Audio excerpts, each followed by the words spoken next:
एक अधूरी कहानी। पहला प्यार। सुंदर ग्राम का छोटा गांव सुनहरी धूप और बरसात की ठंडी हवा के बीच। सुंदर ग्राम अपनी सादगी और खूबसूरती के लिए जाना जाता था। यह कहानी इसी गांव की है जहां एक लड़की मीरा और एक लड़का अर्जुन की राहें टकराईं। मीरा 21 साल की एक साधारण लड़की थी। उसकी आंखों में बड़े सपने थे। गांव के बच्चे को पढ़ाने और एक शिक्षक बनने का उसका जीवन का साधारण था, लेकिन उसका दिल बड़ा। अर्जुन शहर में पढ़ाई कर जिम्मेदारी का बोझ लिए कई सालों तक गांव वापस लौटा। मोटरसाइकिल पर आते हुए उसका आत्मविश्वास और मॉडर्न अंदाज पूरे गांव का ध्यान खींच लेता था। बरसात की एक शाम जब मीरा खेत से लौट रही थी, अचानक बारिश तेज हो गई। अर्जुन ने अपनी बाइक रोकी और कहा, बारिश में भीगने का शौक है या छाता भूल गई हो?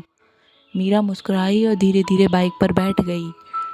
यह छोटी सी मुलाकात दोनों के बीच एक अनजाने रिश्ते की शुरुआत थी। धीरे धीरे नदी के किनारे उनकी मुलाकातें होने लगी। मीरा अर्जुन को गांव की सादगी सिखाती और अर्जुन मीरा को शहर के किस्से सुनाता। एक दिन अर्जुन ने मीरा को गीतांजलि किताब दी और कहा, तुम्हारी तरह ये भी खास है। मीरा की आंखें चमक उठीं, लेकिन उनका रिश्ता गांव वालों की नज़रों से बच नहीं पाया। मीरा के पिता रघुनाथ ने गुस्से में कहा, यह गांव की इज्जत का सवाल है, तुम अर्जुन से दूर रहोगी। उधर अर्जुन के पिता ने भी उसे चेतावनी दी, तुम्हारा भविष्य शहर में है, ना कि उस गांव की लड़की के साथ। दोनों ने अपने परिवारों की बात मानी और अलग होने का फैसला किया। अर्जुन के शहर लौटने से पहले दोनों नदी किनारे मिले। कोई शब्द नहीं, बस खामोशी। अर्जुन ने मीरा को एक डायरी दी और मीरा ने उसे अपनी कलम। अर्जुन ने कहा, शायद यह आखिरी मुलाकात है, लेकिन तुम्हारी यादें हमेशा रहेंगी। मीरा की आंखों में आंसू थे, लेकिन उसने कुछ कहा नहीं।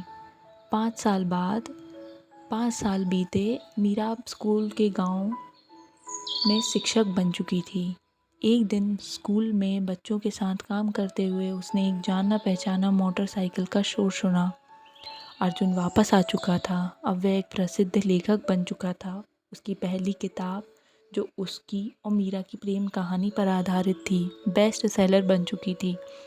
अर्जुन ने मीरा के स्कूल को किताब दान की और शाम को वहाँ के कार्यक्रमों में रुका। मीरा और अर्जुन की आंखों ही आंखों में पुरानी बात दोहराई। अर्जुन ने एक किताब मीरा को दी और कहा, क्या तुमने मुझे याद किया? मीरा ने मुस्कुराते हुए किताब के पन्ने पलटे। उसमें एक नोट था, तुम्हारे बिना मेरी कहानी अधूरी है। इस बार दोनों ने अपने प्यार को एक और मौका दिया। उनके परिवार भी अब उनके साथ थे। मीरा और अर्जुन की कहानी ने गांव के लोगों को सिखाया कि प्यार सीमाओं से परे होता है। उनका प्यार अब गांव के लिए एक मिसाल बन चुका था।